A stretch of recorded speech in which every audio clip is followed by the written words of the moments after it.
good morning. Okay, so today we are going to study about the last two part of the brain, that is the midbrain and the hindbrain. Okay, so first of all, before starting, let me tell you one thing that do you know that what is the weight of human brain?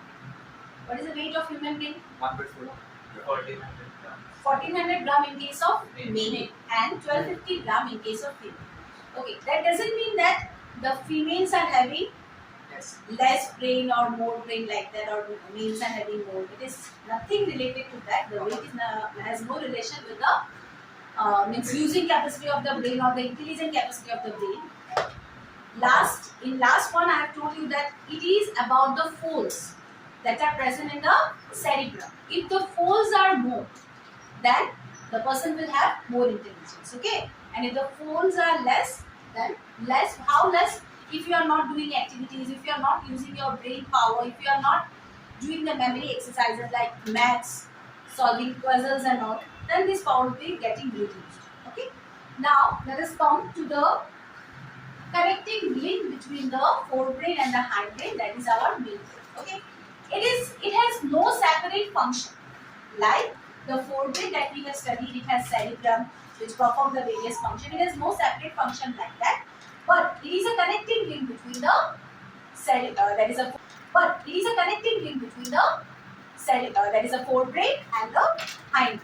So mainly it is small and contracted part of the brain. Is very small and contracted part of the brain, and it provide a connection between the hindbrain and the forebrain. Suppose any sensory thing, anything you have sensed, or someone is calling you, okay, or you have touched a hot object. A hot object will go to the reflex section that we have studied already in reflex section.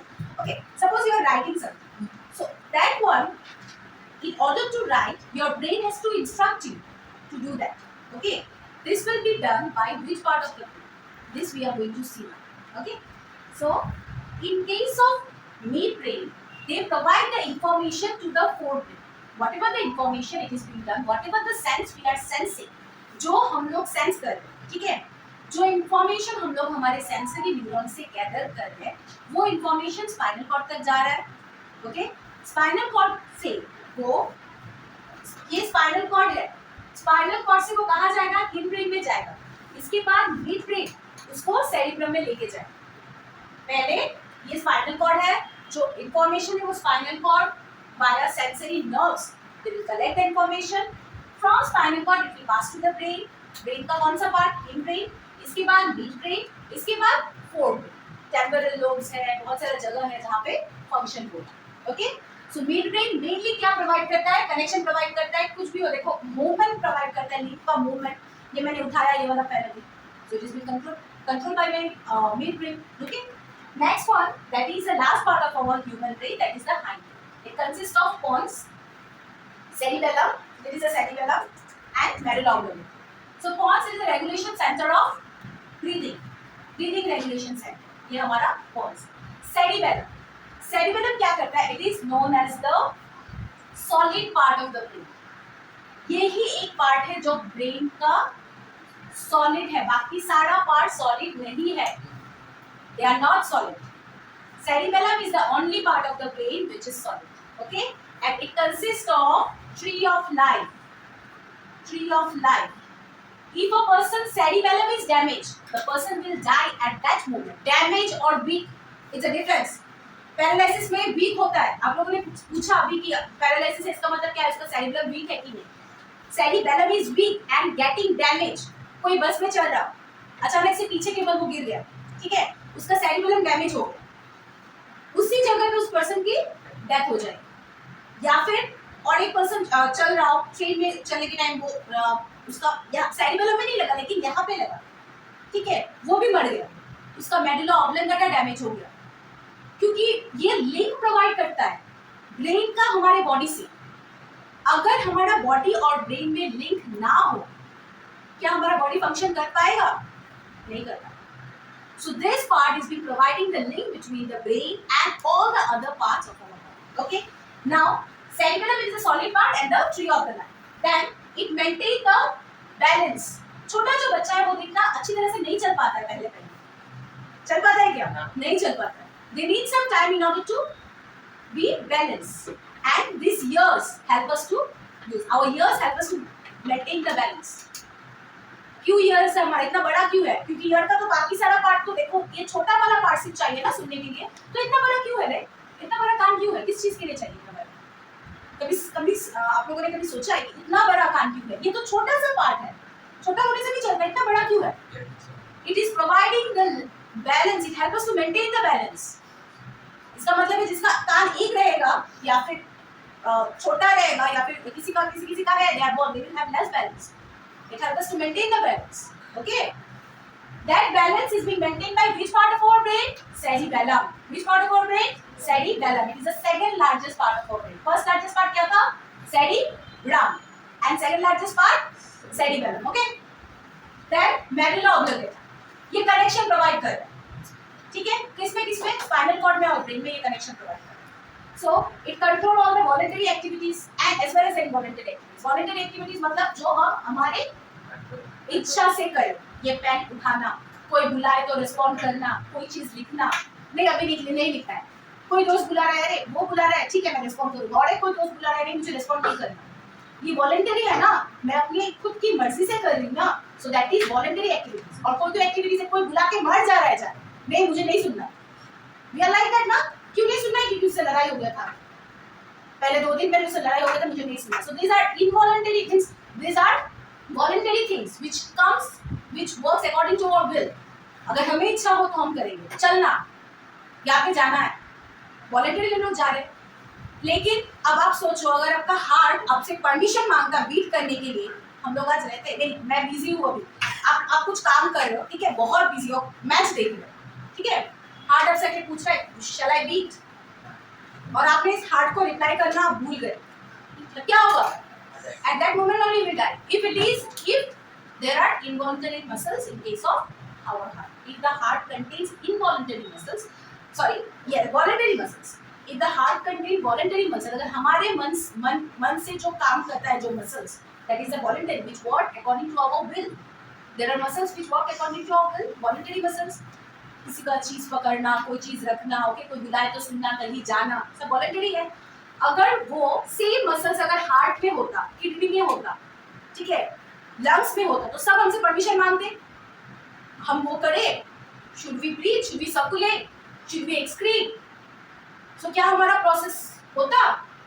हम suppose आप बैठे हुए हो, बहुत busy हो, हमने reply नहीं किया हार्ट को, नहीं बीट मत करो, तो क्या होगा? तभी बीट नहीं करेगा हार्ट, ऑक्सीजन नहीं रहेगा, पहले सेल बर्बाद होगा, इसके बाद टिश्यू, इसके बाद ऑर्गन, इसके बाद ऑर्गन सिस्टम, और result of that death of organ. ठीक है, सो that is that. So involuntary और वॉलंटरी समझ में आया? वॉलंटरी मतलब जो हमारी मर्जी से हम करें, इनवॉलंटरी मतलब जो हो रहा है, स्टमक का कंट्रैक्शन, इसोफेगस का कंट्रैक्शन, बीटिंग ऑफ हार्ट. सो देखो, हार्ट बीट, रेस्पिरेशन, कोई चीज देखने से हमें अच्छा टेस्टी चीज देखने से क्या होता है? पानी निकलता है, that is salivation. Okay, blood pressure. Okay, voluntary में coughing reflex, vomiting, yawning reflex. Yawning कब आता है? जब हमारे बॉडी में CO2 बढ़ जाए. मतलब ये नहीं अब आप लोग बोलोगे कि मैंने बोला बढ़ गया, CO2 ज्यादा है मेरी बॉडी में इसलिए मैं सो रहा हूँ, ऐसा नहीं है. ऑक्सीजन का और CO2 का रेट, ऑक्सीजन जितना हम इनहेल कर रहे हैं उससे ज्यादा CO2 हमारे बॉडी पे है, तब भी हमें लेथर्जी होता है, तब भी हमें नींद आती है, तब भी हमारा मेडुला ऑब्लेंगेटा है वो बोलेगा कि CO2 ज्यादा है, आप सो जाओ, तब भी आप सोओगे. हमारा ब्रेन ही हमें इंस्ट्रक्ट कर रहा है हर वो चीज करने के लिए जो हम कर रहे हैं. That is being instructed by our brain, whatever the thing we are doing. Medulla oblongata अगर नहीं बोलेगा कि लिखना है मुझे, तो आपका मेडुला ऑब्लेंगेटा आपको बोल रहा है. Okay, that is being done by the medulla oblongata. Clear? समझ में आया? हिंडमेन का part pons, cerebellum and medulla oblongata. Pons for the breathing centre, cerebellum tree of life, balance provide करता है, और medulla oblongata connection link provide करता है voluntary और इनवॉलंटरी एक्टिविटीज कर रहा है. कुछ भी एक्टिविटीज हो वो मेडुला ऑब्लेंगेटा के जरिए ही ब्रेन तक पहुंचेगा. कोई भी एक्टिविटीज हो मेडुला ऑब्लेंगेटा के जरिए ही ब्रेन तक पहुंचेगा, नहीं तो नहीं जाएगा. ठीक है, अगर कोई पर्सन पैरालिसिस हो तो उसका क्या होगा? सेंसरी सेल्स पर डैमेज होगा ना, जिसकी वजह से स्पाइनल कॉर्ड तक इंफॉर्मेशन नहीं जा रहा है. अब स्पाइनल कॉर्ड तक इंफॉर्मेशन नहीं जाए तो मेडुला ऑब्लेंगेटा नहीं जाएगा. तब मेडुला ऑब्लेंगेटा का इंफॉर्मेशन नहीं गया हो तो ब्रेन तक जाएगा? वो नहीं जाएगा. Now let us come to the structure of the spinal cord a little bit. This is the structure of the spinal cord. देखो, afferent, मैंने बोला था आपको afferent मतलब away from brain, brain से दूर. Sensory sense कर रहा है, ये spinal cord में लेके जाएगा information. Information यहाँ पे लेके गया, इसके बाद यहाँ से brain में जाएगा.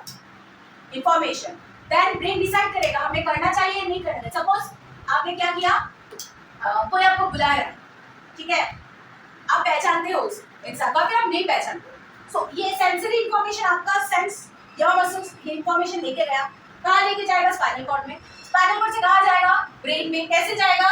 मेडुला ऑब्लोंगेटा से कहाँ जाएगा? मिड ब्रेन में। मिड ब्रेन से कहाँ जाएगा? Fore brain. फोर ब्रेन का कौन सा लोब में जाएगा? कौन सा लोब जो सुनने में? Temporal lobe. कौन सा लोब? टेम्पोरल लोब, ठीक है। तब हम जाके रिस्पॉन्ड करेंगे। ये सुन के ब्रेन आपको ये सुना, इंफॉर्मेशन गया ब्रेन में, ब्रेन ने भी डिसाइड किया कि शुड बी रिप्लाई, पर्सन को मैं पहचान के लिए मैं रिप्लाई करूं या फिर नहीं करूं। आपका ब्रेन डिसाइड, इसके ब्रेन ने बोला नहीं चलो रिप्लाई करते हैं, might be the person need some help, then this information is being send again. वो कहां आएगा? कहां आएगा? यहां से कहां आएगा? मिड ब्रेन में। मिड ब्रेन से कहां आएगा? मेडुला ऑब्लोंगेटा में। पॉन्स होके मेडुला ऑब्लोंगेटा में, इसके बाद स्पाइनल कॉर्ड में जाएगा। इसके बाद via infrared motor signal spinal cord में आ गया। अब इससे हमारा सेंसरी इयर्स, नाउ बात करना है नहीं करना, कौन सा वाला part? Occipital lobe, that is our not occipital lobe. Occipital तो विजन है ना, हम बोलेंगे ना। सो ये तो हमारा कहाँ का कौन सा सेंसरी वाला है? Yes, which deals with the talking and all. Okay, so that is the thing which is happening.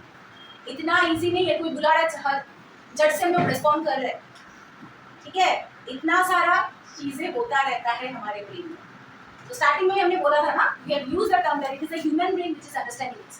Now, small part, it is not mentioned in your NCERT, but still the gray part and the white part, gray matter and the white matter.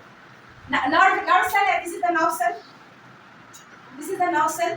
ये axon है। ये axon में क्या है? क्या sheet होता है? Myelin sheath होती है, ठीक है। जहाँ पे माइलिन शीट हो उसको अगर हम एनलार्ज व्यू देखेंगे तो वो ग्रे कलर का दिखता है। किस कलर का दिखता है? Grey colour. उसको हम क्या बोलते हैं? Grey matter. और सेल बॉडी में यहाँ पे तो माइलिन शीट नहीं है, इस जगह में माइलिन शीट नहीं है, ये वाला जगह, ठीक है। देखो मैं बड़ा बड़ा लाइन दे रही हूँ, ये वाला जगह में नहीं है। This is myelin sheath is present there, इसमें नहीं है। तो वहाँ पे वो कैसा दिखेगा? व्हाइट कलर का दिखेगा। So that is white. Okay, समझ में आया क्या? So what we have studied, we have studied regarding the mid brain and the hind brain. Mid brain mainly connection provide कर रहा है, और हाइंड ब्रेन क्या प्रोवाइड कर रहा है?